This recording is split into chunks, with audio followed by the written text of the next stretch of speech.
TV입니다. 오늘의 사연 시작하겠습니다. 그때쯤은 결혼을 몇 달 앞두고 남자친구와 많은 상의를 하던 때였습니다. 그날도 역시나 남자친구를 만나서 결혼 관련 이야기를 하던 중 제가 기쁜 표정으로 말했어요. 결혼하기 전에 아빠가 차를 바꿔주신다고 하네. 차를? 지금 타는 차도 괜찮은 거 아니야? 괜찮긴 한데 예전부터 아빠가 결혼하면 차 사주신다고 했거든. 진짜? 근데 차 나오려면 한참 걸리지 않나? 우리 결혼 이야기 나오자마자 벌써 예약해 두셨다고 하더라고. 아빠 말로는 곧 나올 거라고 했어. 그 차 내가 엄청 타고 싶었던 차거든. 제가 신나서 떠들어대고 있었는데요. 남친이 부럽다는 듯이 대답했습니다. 진짜 부럽긴 하다. 부럽다니? 아, 차 바꿔서 부럽다는 거야? 그거야 부러울 게 뭐가 있어. 결혼하면 같이 탈 건데. 그게 차가 아니라 가빈이 네 삶 자체가 참 부러워. 내 삶이 부럽다니? 오늘따라 뭐가 그렇게 거창해. 사실 넌 사는 내내 부모님 도움으로 편하게 살았잖아. 그러다 보니까 그런 삶이 참 부럽더라고. 이보세요, 김동현 씨. 무슨 말씀을 그렇게 하세요? 물론 우리 아빠가 사업을 하시다 보니까 여유롭게 산 건 사실이지만 부모님은 우리 남매를 절대 오냐오냐 키우진 않았어. 아닌 거에 대해서는 얼마나 엄하게 하셨는지 아세요?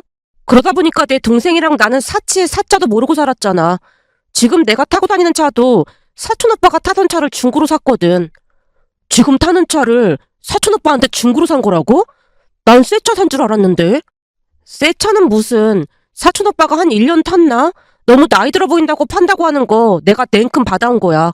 물론 사촌 오빠가 시세보다 몇 배 깎아주긴 했지만 온전히 내 돈 주고 산 거야. 근데 얼마나 웃기냐면 내가 그걸 할부로 해달라고 졸랐거든. 뭐? 할부? 그때는 모아놓은 돈이 얼마 없다 보니까 할부로 해달라고 했더니 사촌 오빠가 진상이라고 하면서 매달 갚는다는 차용증 쓰고 진짜 매달 갚아 나갔거든. 한마디로 내 돈으로 산 온전한 내 차다 그 말이야. 제가 잔뜩 힘주어 말을 했는데요. 남친이 놀란 표정으로 물었습니다. 부모님이 사주신 게 아니고 네 돈으로 산 거란 말이야? 당연하지. 경제관념을 가져야 한다면서 직접 벌어서 갚으라고 하시면서 안 사주셨어. 우리 아빠가 자주 선거하신 분이라 절대로 돈을 허투루 쓰지 않으시거든. 하물며 대학 다닐 때는 아빠 회사에서 아르바이트도 했는걸? 근데 우리 아빠가 얼마나 대단했냐면 말이야. 그때 나 말고도 아르바이트하는 학생이 2명 정도 더 있었거든. 내가 딸이라고 조금도 편의를 봐주지도 않았고 모든 걸 똑같이 대하셨어. 물론 월급도 똑같이 주셨고 말이야. 그때는 그게 어찌나 서운하던지 엄마 붙잡고 하소연다고 그랬는데 엄마도 단호하게 아빠가 맞다고 하셨거든. 근데 뒤돌아보면 그때 그런 경험들이 내게는 큰 도움이 됐던 것 같아. 도움이 됐다니? 그때 아르바이트 하면서 돈 버는 게 얼마나 힘든 일인지 알았거든. 그렇게 종일 일해도 돈이 얼마 안 됐는데 그때 같이 아르바이트 하던 동갑내기 친구는 그 정도면 많이 받는 편이라고 하면서 진짜 최선을 다해서 일하더라고. 근데 어느 날은 월급날 아빠가 수고했다면서 20만 원씩 보너스 개념으로 준 적도 있었는데 그 친구는 그 돈 받으면서 세상을 다 얻은 듯 행복해했어. 그래서 어느 날은 내가 그 친구한테 뭐가 그렇게 좋냐고 물어봤더니 아빠가 고등학교 때 사고로 돌아가시고 난 뒤 할머니랑 엄마랑 같이 살고 있다는데 그 돈이면 삼겹살 실컷 먹을 수 있는 돈이라고 하더라고. 거기다 할머니 용돈도 조금 더 드릴 수 있어서 너무 행복하다면서 세상을 다 가진 듯 활짝 웃는데 순간 정신이 번쩍 들었어. 그러면서 알게 됐는데 사실 그 친구 아빠가 우리 회사 직원이었다고 하더라고. 그러니까 그 친구 아버지가 너네 아버지 회사 직원이었단 말이야? 맞아. 근데 그 집 형편을 잘 알다 보니까 장례식장에서 아빠가 그 친구한테 명함을 하나 주면서 힘들 때 연락하는 건 창피한 일이 아니다. 그러니까 힘든 일 있으면 아저씨한테 꼭 연락해라 그랬던 모양인데 2년 후에 그 친구한테 진짜로 연락이 왔다나 봐. 2년이나 지났는데 연락이 왔단 말이야? 아빠 말로는 오죽했으면 연락했을까 싶었다고 하더라고. 근데 그 친구가 울음을 삼키면서 부탁을 하더래. 부탁? 무슨 부탁? 한양대에 합격을 했는데 등록금이 없어서 입학을 포기해야 할 상황입니다. 그런데 만약 지금 돈 때문에 대학을 포기하게 되면 저뿐만 아니라 할머니와 엄마도 평생토록 고생만 하실 게 분명해 보입니다. 제가 대학에 가서 열심히 공부해서 좋은 직장에 취업을 해야 조금이나마 숨통이 트일 것 같아서 친척들한테도 부탁을 해봤지만 다들 거절했습니다. 그런데 아버지 장례식 날 아저씨가 힘들 때 도움을 요청하는 건 창피한 게 아니라고 하셨던 말이 문득 생각이 났습니다. 도와주신다면 무슨 일이 있어도 꼭 갖겠습니다 라고 했다고 하더라고. 고등학교 3학년이 그런 말을 했단 말이야? 나도 아빠한테 들은 얘기라 정확하진 않지만 대략 그렇게 말했다는 것 같았어. 아빠 말 들으면서 참 대단하다는 생각이 들어서 나도 모르게 각인이 되어버렸거든. 남친에게 말하는 동안 다시 한번 큰 감동이 밀려왔기에 제가 조용히 물을 한 모금 마셨는데요. 다시 생각해봐도 그 친구는 참 대단한 사람이었으니까요. 물론 아빠도 큰 감동을 받은 채 그 친구에게 흔쾌히 등록금을 보내주셨다고 했습니다. 그러면서 조건을 걸었던 것이 아빠가 운영하는 회사에 나와서 아르바이트를 하면서 갚아 나가라고 했다네요. 결국 그 친구는 대학을 다니면서 시간이 날 때마다 우리 아빠 회사에서 아르바이트를 했고 대학 등록금을 벌었습니다. 그런데 그 친구에게 더욱 놀랐던 게 있었는데요. 어느 날은 점심을 먹은 뒤 그 친구가 수학 문제집을 풀고 있는 모습에 제가 조용히 물은 적이 있었어요. 민수야, 너 뭐 하는 거야? 오늘 저녁에 과외가 있거든. 어제 집에서 다 한 번 보긴 했는데 점심 먹고 시간이 남길래 다시 한 번 보고 있었어. 그 정도면 연습 안 하고도 다 풀 수 있는 거잖아. 그렇긴 한데 비싼 과외비 받고 가르치는 거잖아. 학생의 수학에 공부심 같은 게 있다 보니까 어떻게 하면 좀 더 재미있게 가르칠까 하고 고민하고 있었어. 그럼 이 일 끝나고 또 과외 아르바이트까지 하고 너 진짜 대단하다. 대단하긴 뭐가 대단해. 내 대학 친구들 대부분은 이렇게 살고 있는걸. 뭐? 친구들 대부분이 이렇게 산다고? 그럼 너무 힘든 거 아니야? 그때 당시 민수의 말을 도무지 믿을 수가 없었기에 믿을 수 없다는 듯이 민수를 바라봤는데요. 민수가 활짝 웃으며 대답했습니다. 힘든 것보다 이렇게 일을 할 수 있다는 게 너무 행복해. 사실 고등학교 2학년 때 엄마가 많이 아프셔서 엄청 고생했거든. 그때는 내가 뭘 해드릴 수도 없어서 진짜 너무 힘들었는데 지금은 내가 도움을 드릴 수가 있잖아. 그러니까 난 진짜 행복한 사람이라는 거야. 민수의 대답은 제 영혼을 뒤흔들고도 남을 만했는데요. 그날 민수의 말을 들은 뒤 제 인생이 송두리째 바뀌었다고 해도 과언이 아니었어요.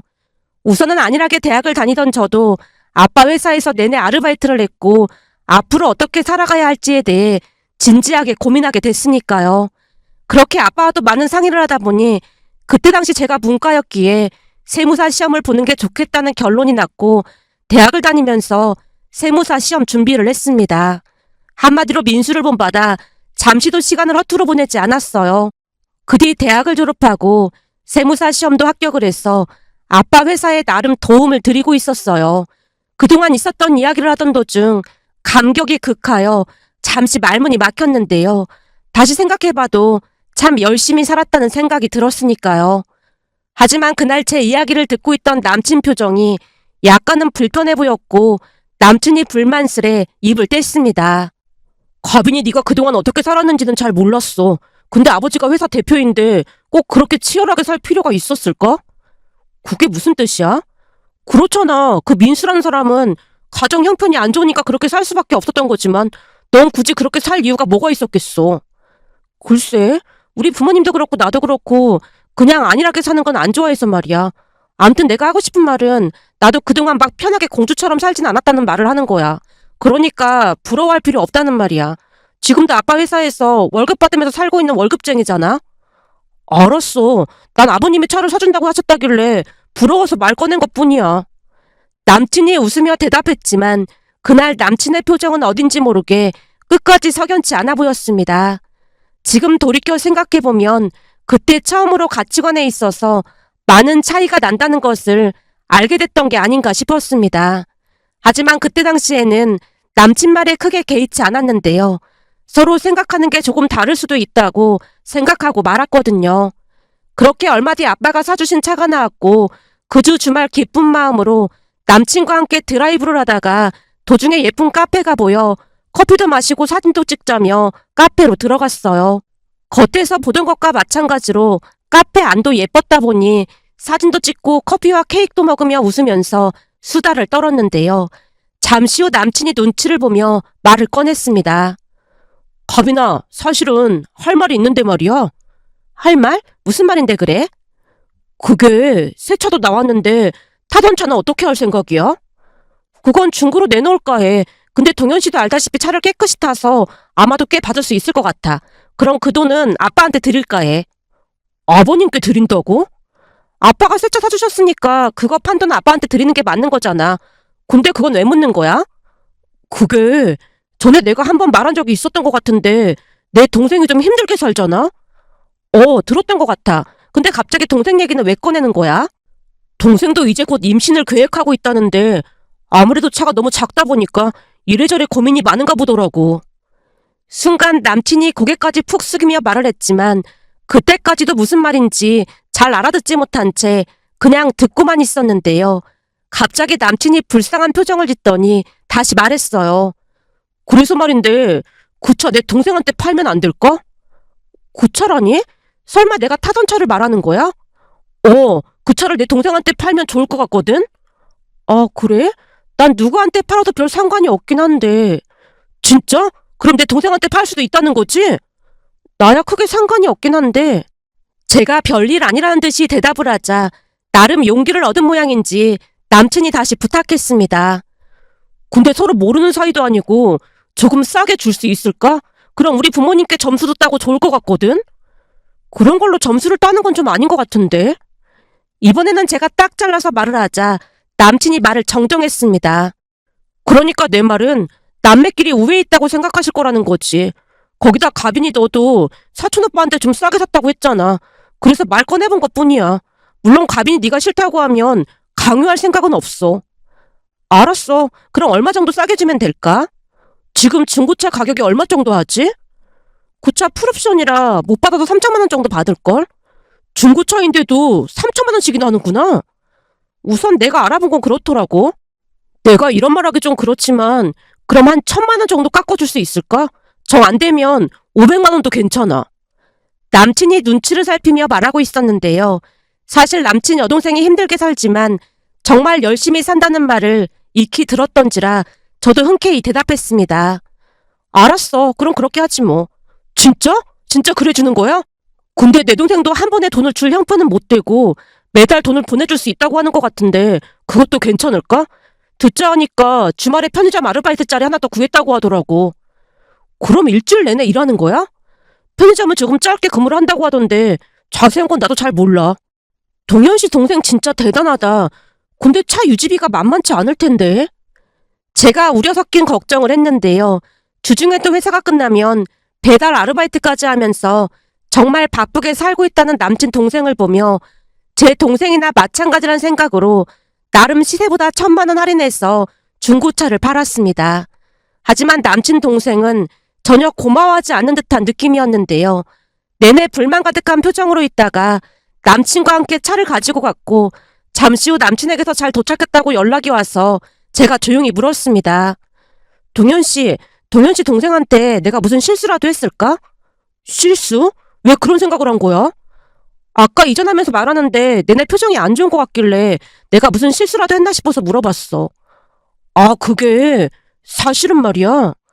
남친이 선뜻 대답하지 못한 채 뜸을 들이다가 다시 말을 이어갔습니다. 가빈이 너는 익숙한 일인지 몰라도 내 동생은 차용증을 쓰라고 해서 조금 놀랐다고 하더라고. 그래? 사실 우리 사촌 오빠랑도 그 차용증 썼었거든. 그래서 그게 당연하다고 생각했어. 우리 아빠가 사업을 하셔서 그런지 모르겠지만 가족 간에도 금전거래를 할 때는 반드시 차용증을 써야 한다고 하셨거든. 그렇지. 그게 맞긴 한 거지. 동생이 조금 놀라서 그런 거니까 너무 신경 쓰지 마. 암튼 1,000만 원이나 싸게 줘서 정말 고마워. 남친이 애써 태어난 척하는 듯해 보였습니다. 하지만 제가 하는 일도 그런 쪽의 일이다 보니까 저는 크게 개의치 않았는데요. 얼마 뒤 그게 문제가 될 줄 누가 알았겠어요. 그 기가 막힌 일은 남친 동생이 차를 가져간 뒤 한 달 정도가 지났을 무렵 일어났습니다. 어느 날 회사에서 일하고 있는데 남친에게서 전화가 왔어요. 가빈아, 오늘 약속은 취소해야 할 것 같아. 왜? 무슨 일 있는 거야? 그게 서연이가 교통사고가 났다고 해서 병원에 가봐야 할 것 같아. 뭐? 교통사고가 났다니 많이 다친 거야? 운전하다가 앞차를 들이받았다는데 좀 다친 모양이야. 사고가 얼마나 크게 났길래 그래. 그럼 나도 같이 병문안 가야지. 문자로 병원 이름 남겨주면 퇴근하고 바로 갈게. 알았어. 그럼 이따가 병원에서 봐. 남친이 문자로 병원 위치를 보내왔고 퇴근 후 곧장 병원으로 갔는데요. 병원에 가서 보니 남친 여동생이 병원 침대에 누워 있었지만 크게 다친 건 아니라는 말에 잠시 인사를 나누고 그곳을 나왔습니다. 그 뒤 시간이 얼마나 지났을까요? 어느 날 남친 어머니에게서 전화가 와서 받았더니 만나자는 말을 하는 게 아니겠어요. 그때 당시에는 결혼을 앞두고 있었기에 아무렇지도 않게 남친 어머니를 만나러 갔습니다. 그런데 그 자리에 남친 여동생도 함께 나와 있었어요. 서연 씨, 몸은 괜찮은 거예요? 아직도 목이랑이 약간 뻐근하긴 한데 많이 나았어요. 정말 다행이네요. 형식적인 인사를 주고받고 있던 순간 남친 어머니가 말을 꺼냈어요. 저기 하도 이상해서 물어보는 건데 우리 딸한테 팔았던 그 차 말이야. 그 차 네 사촌오빠한테서 산 게 맞는 거니? 네, 사촌오빠한테서 샀습니다. 그럼 그 사촌오빠란 사람이 혹시 중고차를 샀던 건 아니고? 네? 아니에요. 그때 당시 새 차를 샀습니다. 근데 그건 왜 물어보시는 거예요? 내가 오늘 잘 아는 곳에서 청을 봤더니 그 차에 귀신이 쓰였다지 뭐니? 네? 차에 귀신이요? 순간 잘못 들었나 싶어서 제 목소리가 높아져 있었는데요. 그런 말도 안 되는 소리를 들으며 어떻게 아무렇지도 않을 수가 있겠어요. 결국 제가 눈을 동그랗게 뜨고 다시 물었습니다. 지금 차에 귀신이 쓰였다고 하셨어요?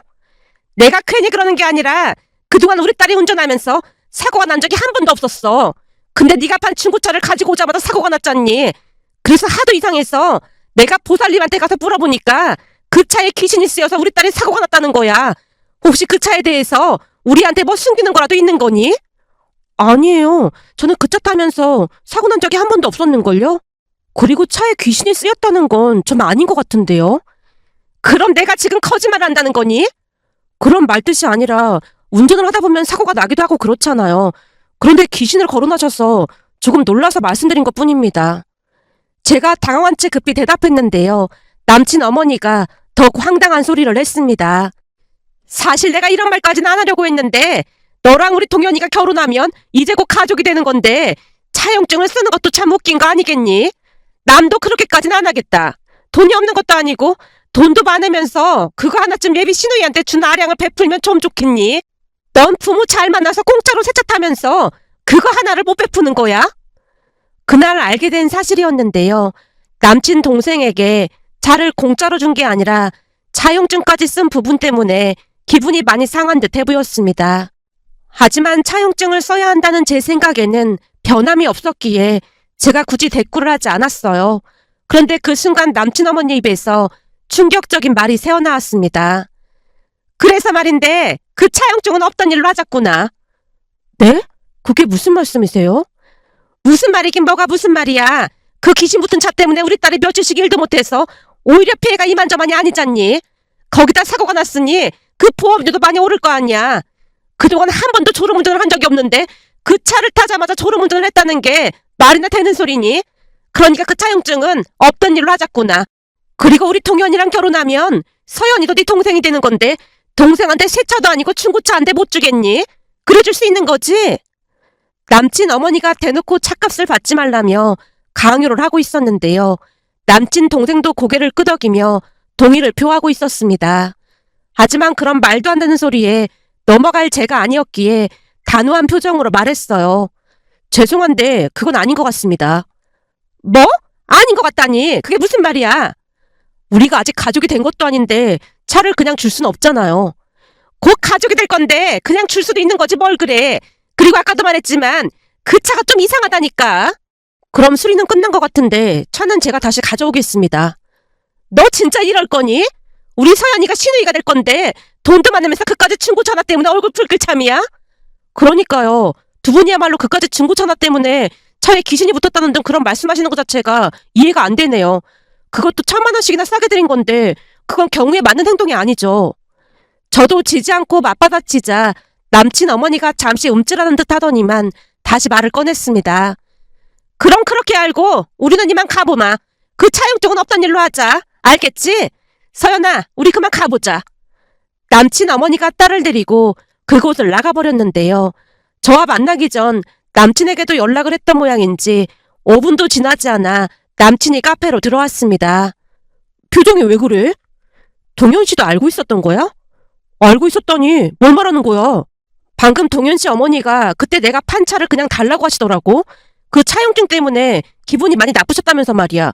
그래서 앞으로는 돈을 안 갚을 생각이라는데 어떻게 생각해? 제가 남친을 뚫어져라 바라봤는데요. 그 어머니의 그 아들 아니라고 할까봐 가족 편을 들었어요.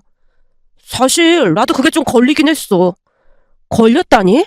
뭐가 걸렸다는 거야? 가족끼리 차용증을 쓰는 것 자체가 한국 정서에 맞지 않잖아. 그리고 엄마 말처럼 네가 돈이 없는 것도 아닌데 불쌍한 내 동생한테 좋은 마음으로 그냥 차를 줬으면 가족 간의 우애도 좋아지고 얼마나 좋았겠어. 나도 그 부분은 좀 서운하더라고. 아, 그게 서운했어? 당연하지. 우리가 결혼하면 가족이 되는 건데 굳이 동생한테 돈을 받는다는 것도 좀 웃기잖아. 그러니까 이번 일은 좋은 일 한다 생각하고 그냥 차를 주는 걸로 하자. 너도 알다시피 내 동생 진짜 고생하면서 살잖아. 그런 동생을 위해서 그 정도는 해줄 수 있잖아. 제가 입을 다문 채 남친을 바라만 보고 있자 남친이 계속해서 저를 설득했는데요. 그날 남친과 남친 가족들의 행동을 보면서 결혼은 물 건너갔다는 확신이 들었습니다. 내가 볼 때는 우리 결혼 힘들 것 같다. 어? 그게 무슨 소리야? 말 그대로야. 우린 가치관이 안 맞아서 결혼 힘들 것 같아. 그러니까 결혼 없었던 일로 하자. 우리 이미 상견례까지 했는데 결혼을 없자니? 그런 말은 그렇게 함부로 하는 거 아니니까 조심해. 아니, 길이 아니면 가지 말라는 말도 있잖아. 아무리 생각해봐도 이건 아닌 것 같아. 앞으로도 계속해서 내 동생 불쌍하니까 좀 도와줘를 입에 달고 살 것 같고 가족이란 이유로 나한테 무리한 요구를 계속 할 것 같거든. 근데 난 그러고 싶지가 않아서 말이야. 물론 내 마음에서 절로 우러나서 그런 생각이 든다면 좋은 거겠지만 동현 씨 가족들 행동 너무 어이가 없잖아. 얼마나 할 말이 없으면 차에 귀신이 쓰였다는 말을 하겠어. 난 그런 사람들이랑 가족이 될 자신이 없어. 그러니까 우리 여기까지만 하자. 그리고 그 차값 안 갚으면 소송할 거니까 가서 그렇게 전해. 뭐? 소송? 진짜 너무하는 거 아니야? 그럼 헤어지는 마당에 그 차를 그냥 꿀꺽 하겠다는 거야? 제 말에 남친이 입을 다문 채 아무런 말도 하지 않았기에 혼자 그곳을 나와버렸습니다. 그뒤 가족들에게 남친과 헤어졌다고 말을 했고 제 말을 듣던 부모님도 수긍이 가는 듯 고개를 끄덕였습니다. 그런 식이면 결혼이 힘들긴 하지. 앞으로도 계속 그런 식일 것 같으니까 헤어지는 게 맞는 것 같다. 그러게 말이야. 다 이해한다고 해도 차에 귀신이 쓰였다는 말은 좀 심하잖아. 그럼 나는 그 차 타고 다니는 동안 한 번도 사고가 안 났는데 귀신이 나는 무서워서 조용했나 보네. 저도 모르게 그 말이 툭 하고 튀어나왔고 엄마가 크 하고 웃음을 터뜨리며 무겁던 분위기가 조금은 가벼워졌습니다. 그런데 그 뒤 남친 어머니에게서 전화가 왔는데요. 차값은 바로 갚겠다고 하더니 미안하다고 사과를 했습니다. 물론 더 이상 전화하지 말라며 차단을 해버렸고요. 남친 가족들이 참 대단했던 것이 차값을 갚겠다고 하더니 그 뒤로 한동안 차에 대해서 어떠한 말도 꺼내지 않았습니다. 결국 제가 전남친에게 소송을 하겠다고 통보를 했더니 전남친이 찾아와서 말했어요. 차값은 곧 보내줄 테니까 기다리고 있어봐. 사실 내 동생이 일을 안 한 지 한참 돼서 돈을 긁어 모아야 하거든. 뭐? 일을 안 한 지 한참 됐다니. 배달 아르바이트부터 편의점 아르바이트까지 한다며. 그 인간이 일을 하긴 무슨 일을 해. 그냥 너한테 차 싸게 살려고 둘러댄 것뿐이야. 그래서 말인데 내 동생 미친 이것 때문에 우리 결혼이 엎어진 거잖아. 사실 우리들은 아무런 문제도 없었고 말이야. 내가 책임지고 차값 받아줄 테니까 우리 다시 결혼 준비하자. 무슨 말 같지도 않은 소리를 하고 있어. 네 말 들으니까 결혼 엎어진 거 잘 됐다는 생각이 든다. 난 절대 너랑 결혼 안 할 거니까 차값이나 보내줘. 겨우 중고차 하나 때문에 헤어진다는 게 말이나 되는 소리야? 그것도 내 잘못이 아니라 그지 같은 우리 가족 때문인 거잖아. 겨우 중고차? 이제는 그 차가 나한테 어떤 명차보다 귀한 차가 됐거든? 그 차가 아니었으면 너네 가족이랑 너가 이런 사람인 줄 모르고 결혼했을 거고 그럼 평생 내 인생이 꼬였을 텐데 그 차가 내 인생 구한 거잖아. 그러니까 차값이나 정확히 보내. 라며 그곳을 나왔는데요. 그 뒤 5번으로 나눠서 돈을 보내왔더라고요. 물론 그러는 동안에도 남친과 남친 어머니가 찾아와서 냉정하다고 화를 내기도 했고 마음을 돌려달라고 빌어대기도 했지만 들은 적도 하지 않았어요. 그리고는 다시 찾아오면 스토커로 경찰에 신고하겠다고 했습니다. 그렇게 우리는 파혼했습니다. 그리고 시간이 얼마나 지났을까요? 어느 날은 회사 경력사원 최종 면접이 있다는 말을 얼핏 듣긴 했지만 저는 일을 하느라 정신이 없었는데요. 잠시 후 누군가 제 팔을 툭 치며 말했어요. 가빈이는 여전히 열심히 일하네. 어? 이게 누구야? 민수야, 네가 여긴 어떻게 온 거야? 어떻게 오긴. 오늘 경력사원 최종 면접 날이라 면접 보러 왔지. 너 대기업 들어갔다고 했잖아. 근데 왜 여기로 이직을 한다는 거야? 사람이 의리가 있지. 사장님이 해주신 게 있는데 배신하면 되겠어? 대기업에 먼저 갔던 건 일을 배우기 위해서였고 사장님이 높은 연봉까지 제시하셔서 이직하기로 했어. 그래도 나중에 후회하지 않겠어? 내가 세상을 어떻게 사는지 잘 알면서 그런 걸 묻고 그래. 많이 생각하고 결정한 거니까 걱정하지 마. 근데 내가 너보다 직급이 높을 수도 있는데 호칭 꼭 사용해라. 아직 합격자 발표도 안 났는데 나대지 마라. 제가 민수를 한껏 놀렸는데요. 민수는 예전보다 더욱 밝아져 있었습니다. 그렇게 민수는 최종 면접에 합격을 했고 예전부터 잘 알던 사이였던지라 우리는 매일같이 어울렸습니다. 그러던 어느 날은 잠시 외출 후 회사로 들어가는 중이었는데요. 할머니 한 분이 짐을 들고 회사 앞에서 서성이고 계셨기에 제가 조용히 물었습니다. 할머니, 무슨 일 있으신 거예요? 내가 우리 손자한테 전화를 했는데 영 안 받네요. 우리 손자가 여기 직원이에요. 정말요? 저도 여기 직원인데 손자분 이름 여쭤봐도 될까요? 박민수예요, 박민수. 혹시 민수 할머님 되세요? 우리 민수를 아는 거예요? 그럼요, 저 민수랑 친구예요. 아니죠, 민수 팀장님이랑 아주 잘 아는 사이입니다. 저랑 같이 들어가실까요? 짐은 저한테 주세요. 아, 아가씨가 누군지 알겠네. 저를 아신다고요? 제가 놀란 채 할머님을 바라봤는데요. 할머님께서 한박 웃음을 지으며 대답하셨어요. 그 가빈이 맞죠? 제 이름을 어떻게 아시는 거예요? 우리 민수가 여기서 아르바이트 할 때부터 맨날 가빈이 그래서 내가 이름까지 애웠지 뭐예요. 이런 말 하면 우리 민수한테 혼날 수도 있는데 내가 볼 때는 우리 민수가 가빈 씨를 좋아하는 게 확실해. 그렇지 않고서야 맨날 가빈이 노래를 불렀겠어. 할머님 말씀에 저도 모르게 얼굴이 붉게 물들었기에 제가 모른 척하고 다시 물었습니다. 근데 여기는 어떻게 오신 거예요? 여기 사장님이 우리 민수한테 참 잘해주셨거든요. 근데 그동안 감사하다는 인사 한마디를 못했어요. 그래서 내가 떡을 좀 해왔어요. 떡을 맞췄는데 떡집 사장이 요즘 사람들은 떡을 잘 안 먹는다고 하길래 아차 싶었는데 나 때는 이 떡만한 게 없었거든요. 할머님이 걱정스러운 표정으로 말씀하셨기에 제가 최대한 밝게 말을 꺼냈습니다. 우리 회사 직원들은 없어서 못 먹거든요. 아마도 떡 가지고 가면 개눈 감추듯 순식간에 다 없어질걸요? 그러니까 걱정하지 마세요. 말도 참 예쁘게 하네. 이러니까 우리 민수가 좋아했구나. 그렇지. 우리 민수가 그냥 좋아할 리가 없지. 그날 민수가 할머님을 보며 놀라서 어쩔 줄을 몰라 했지만 우리는 할머님이 가져오신 떡으로 파티를 하며 즐거운 시간을 보냈습니다. 그렇게 시간이 지나면서 민수와 저는 연인 사이가 됐는데요. 어느 날 집에서 밥을 먹던 중 아빠가 조용히 입을 떼셨어요. 어쩐지 처음부터 민수가 낯설지가 않았다니까. 당신 혹시 작정하고 민수를 데리고 온 거 아니야? 물론 그런 흑심도 있었지. 근데 내가 생각했던 것보다 가빈이가 훨씬 더 좋아해서 놀랐잖아. 세상에 그런 반듯하고 착한 사윗감이 어딨겠어. 거기다 전에 민수 아버지가 우리 회사에서 일할 때 말이야. 민수가 아주 똑똑하다고 어찌나 자랑을 하던지 내가 농담으로 사돈 맺자고 그런 적이 있었거든. 그런 거 보면 사람 인연이라는 게 진짜 있긴 있는 것 같아. 만나질 인연은 돌고 돌아 결국 만나지잖아. 니들 그러지 말고 빨리 결혼 날짜 잡자. 민수랑 나랑 사귄 지 1년도 안 됐는데 벌써 결혼을 하라고? 니들 안 지가 몇 년인데 그런 거 따질 필요가 뭐가 있어. 그냥 바로 결혼하자고 민수한테 졸라봐. 그게 딸 가진 아빠가 할 소리야?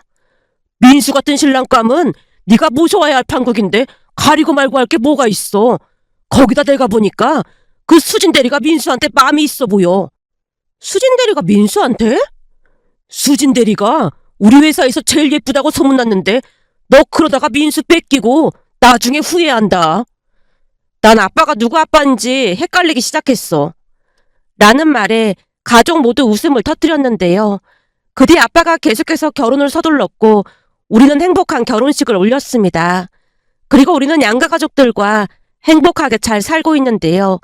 며칠 전 할머님과 시어머님을 모시고 식사를 하던 도중 시어머님께서 모든 것에 감사하다고 말씀하시는 모습을 보며 사람의 가치관이 참 중요하다는 생각을 다시 한번 하게 됐답니다. 그 모습을 보며 저 또한 이토록 소중한 가족들을 만나게 된 것에 감사한 마음이 들어 이렇게 글 남겨봅니다.